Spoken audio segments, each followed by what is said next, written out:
Hey everybody, it's Tony from Appalachian Dual Sport, and I'm here in my Ford F-250 at our property in eastern Tennessee, and they're building a little tiny house for us here.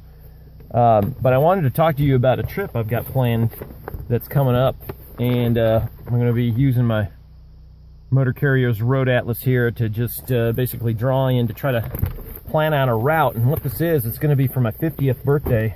That's coming up in May 22nd to be exact. And what I'm thinking is, I live here in Chattanooga, and what I've got to do is I got to drop my baby off with the in-laws who live in southern West Virginia, and they're actually right here. So they're living in there, actually right over here.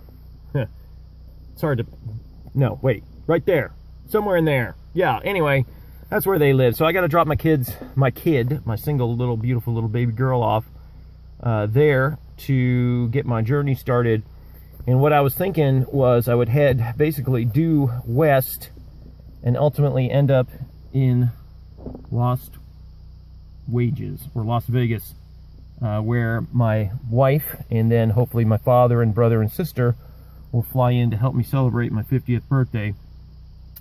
They've all celebrated their 50th birthday, especially my dad. It's been a few years now, but anyway, just a big milestone. I wanted to do something special, and so I'm going to take a few weeks and drive across the country, bring my dual sport with me, and hit a bunch of riding spots along the way.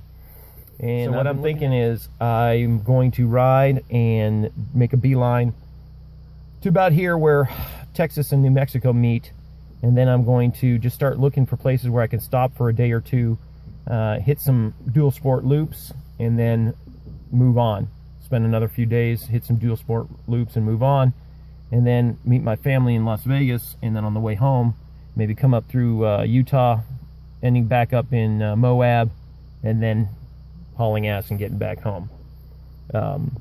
Again, I'm going to be taking my truck with a trailer. It's going to have the bike on it. Probably also bring my four-wheeler so my family has something to ride when we are in Las Vegas.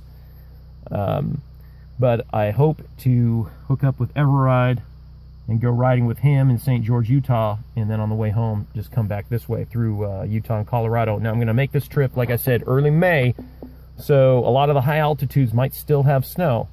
So I'm not expecting to be able to do any, like, super high passes and ride through any famous passes, especially like in the Colorado area. I expect they'll still have a lot of snow on them. I'll probably be facing rain quite a few times along the ride or along the road, and I'm not a big fan of riding in the rain or the mud.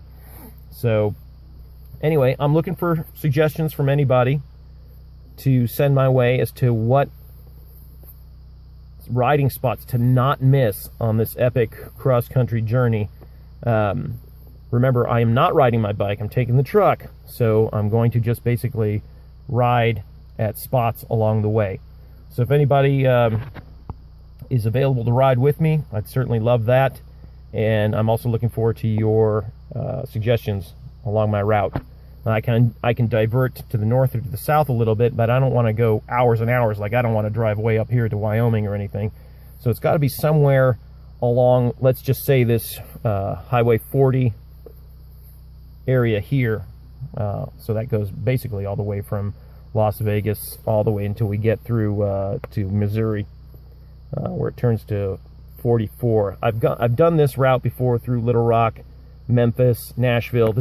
I might take this home to get back to Chattanooga.